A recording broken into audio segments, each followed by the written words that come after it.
our own selves and from the evil of our deeds. Whoever Allah guides, no one can misguide him, and whoever He lets go astray, no one can guide him.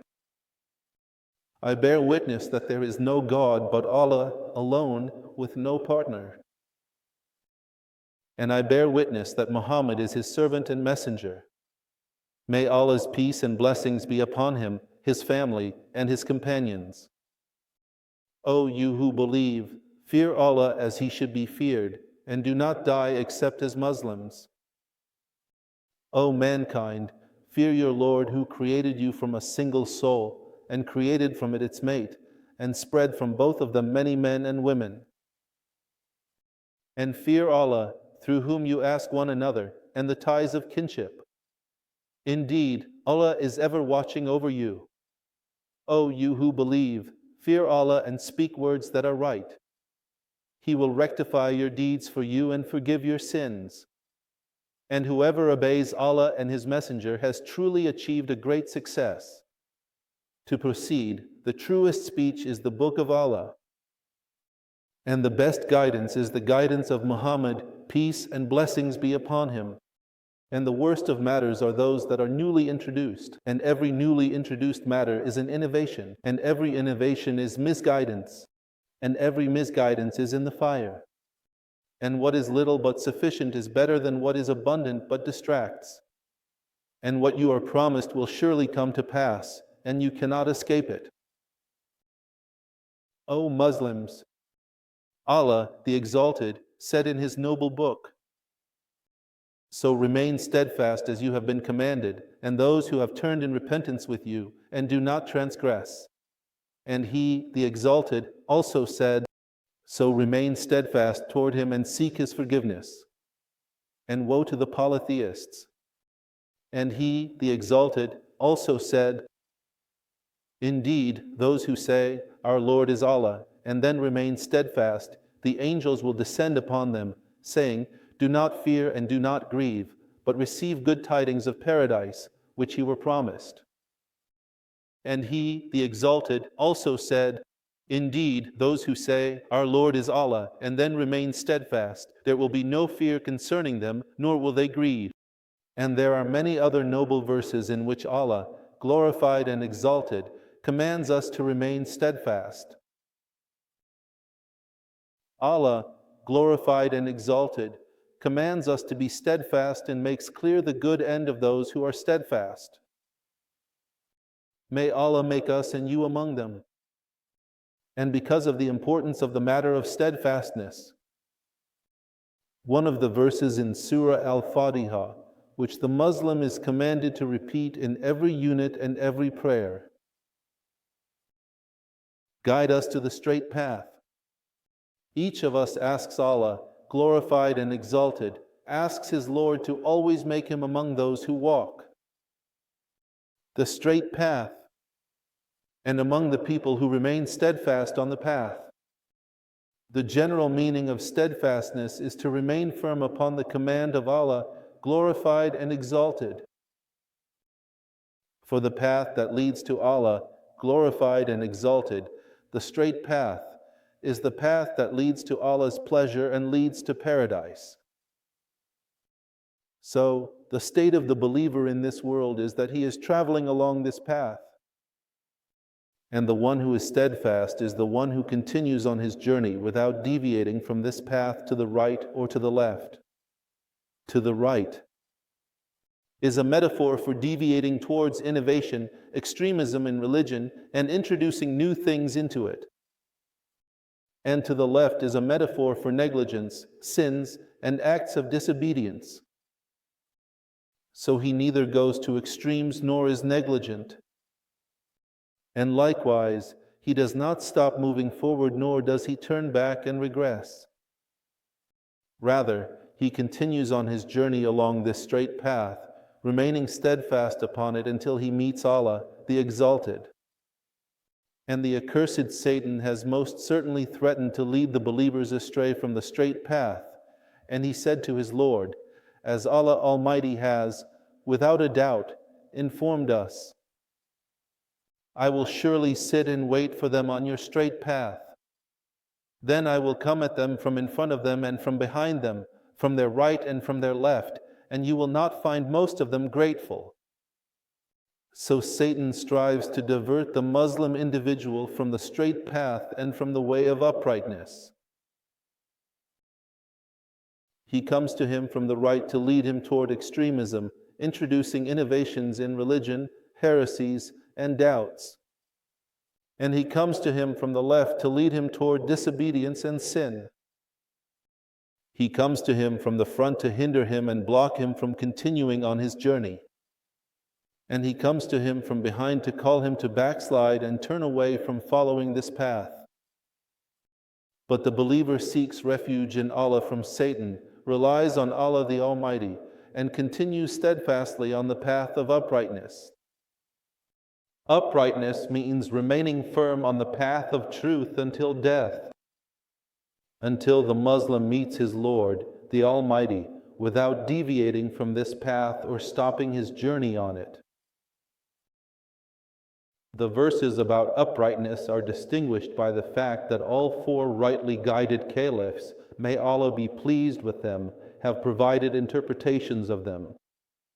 Each of them has narrated explanations regarding Allah's saying, "Indeed, those who have said, 'Our Lord is Allah,' and then remain steadfast."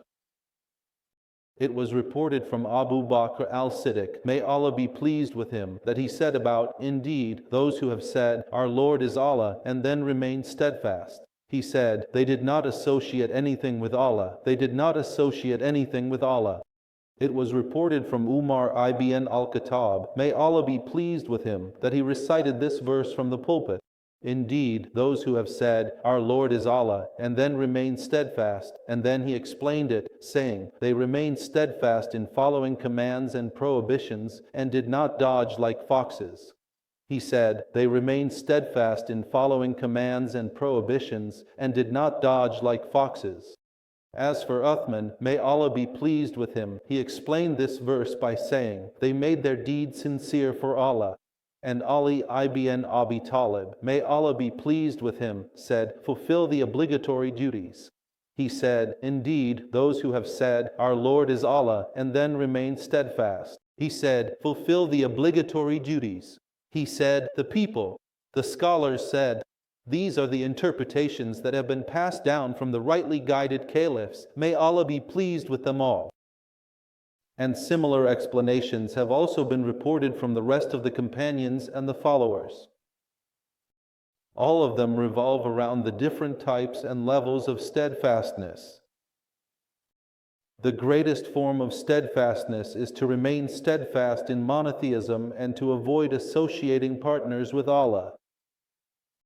So, one level of steadfastness is for a Muslim to be firmly established in monotheism, and to be cautious of associating anything with Allah, the Exalted and Glorious.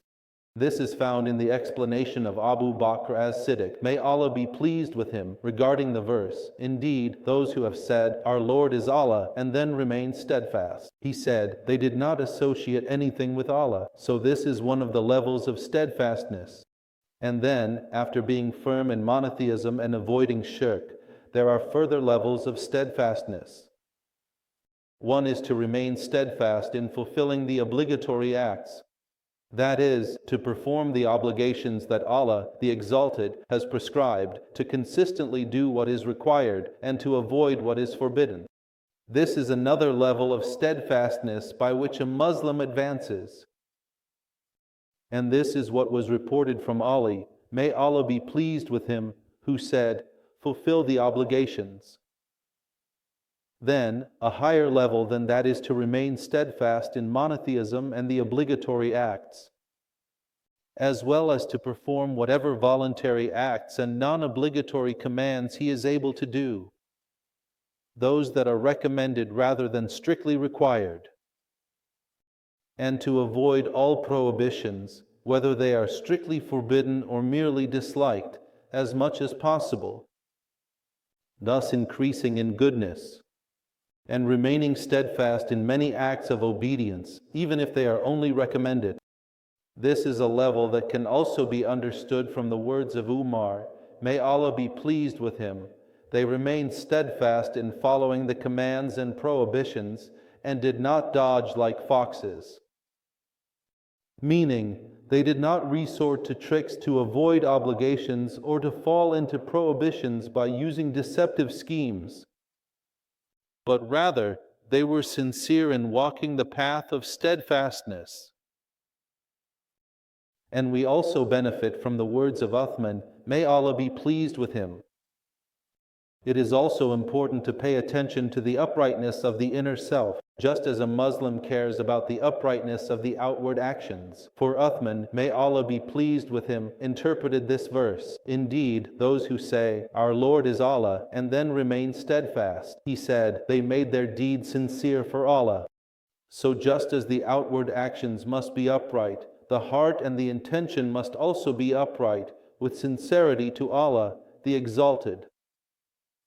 This too is an essential part of steadfastness. Allah, the Exalted, has commanded us to be steadfast, and He commanded His Messenger, peace and blessings be upon him, so remain steadfast as you have been commanded, and those who have turned in repentance with you. So this is a command to the Prophet, peace be upon him, and a command to the entire Ummah. And this verse is from Surah Hud. It has been reported from the Prophet, peace and blessings be upon him, that he said, Hud and its sisters have made me gray. The surahs, Al-Waqiyah, Al-Mursalat, Amma-Yatasalun, and Ida Ash-Shamsu Kuwarat.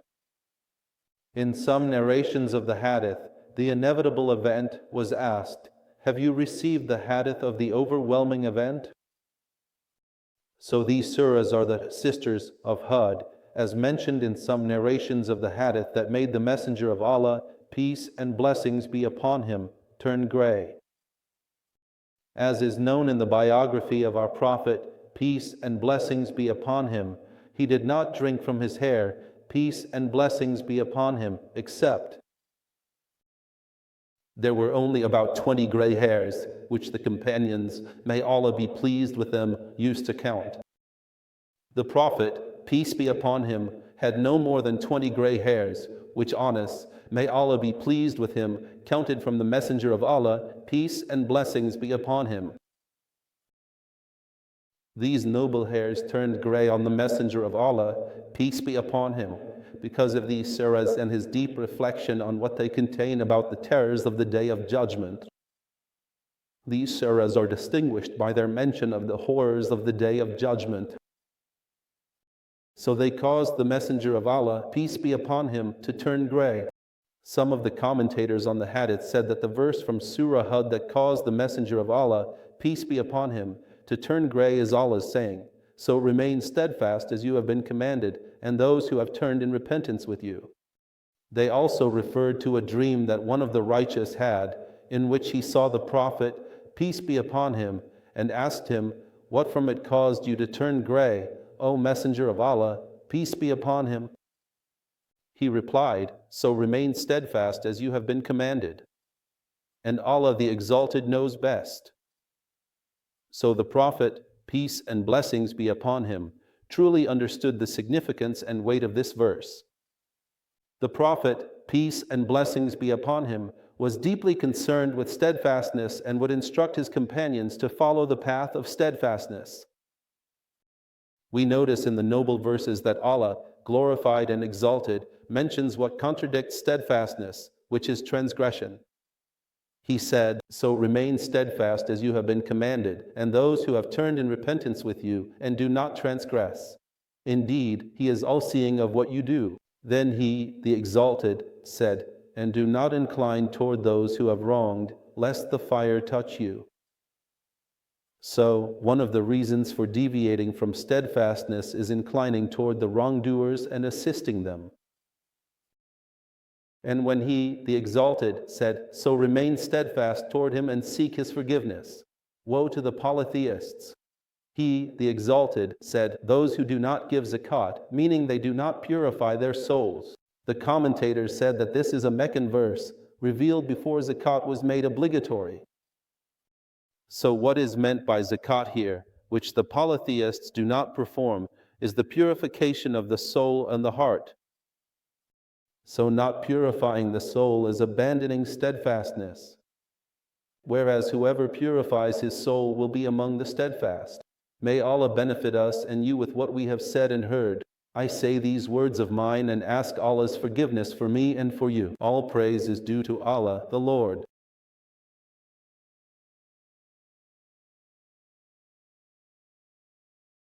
of the worlds. And may Allah's peace and blessings be upon our Prophet Muhammad and upon his family and all his companions.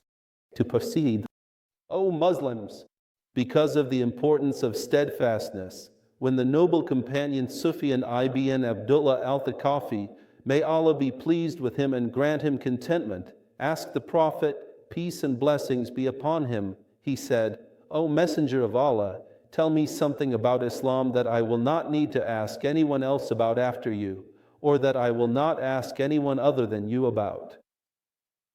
The Prophet, peace and blessings be upon him, replied, say, I believe in Allah, and then remain steadfast. Say, I believe in Allah, and then remain steadfast. So the Prophet, peace and blessings be upon him, summarized Islam and the path to salvation in these words: faith in Allah, and then steadfastness on the path of faith, that a person believes in Allah, the Exalted. And after faith, he needs nothing except to remain steadfast on this path and to continue on it until the end. And its end is the pleasure of Allah, the Exalted, and attaining His paradise. That is why the prophets, peace and blessings be upon them, used to advise their children after them to die as Muslims. Do not die except as Muslims. So, it is essential to be keen on steadfastness and to remain firm on this path until its end. And likewise, among the prayers of the righteous in the Book of Allah, the Exalted, is, Our Lord, do not let our hearts deviate after you have guided us, and grant us mercy from yourself. Indeed, you are the bestower. And the Prophet, peace and blessings be upon him, would often supplicate in his prayers, saying, O Allah, controller of the hearts, make my heart steadfast upon your religion. O Allah, director of the hearts, direct my heart to obey you. These supplications were ones that the Prophet, peace and blessings be upon him, would regularly make. And he is the one whom Allah has protected and forgiven for his past and future sins. Despite that, he was keen on making these supplications to alert and teach his nation. So we are even more in need of these prayers, especially in times of tribulation. The trials of doubts and desires are all around us everywhere.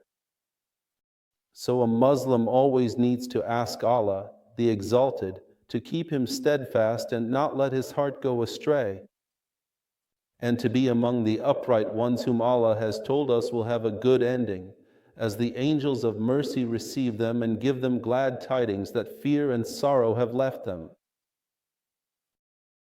Indeed, those who say, Our Lord is Allah, and then remain steadfast, the angels descend upon them, saying, Do not fear and do not grieve, but rejoice in the paradise that you have been promised. We ask Allah, the Exalted, to benefit us and you with what we have said and heard. O Allah, rectify for us our religion, which is the safeguard of our affairs, and rectify for us our worldly life, in which is our livelihood, and rectify for us our hereafter, to which is our return, and make life an increase for us in every good, and make death a relief for us from every evil.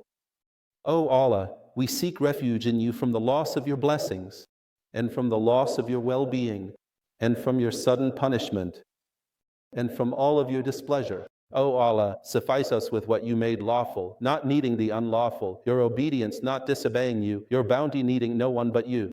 O Allah, Amen. Last supplication, praise be to Allah, Lord of the worlds.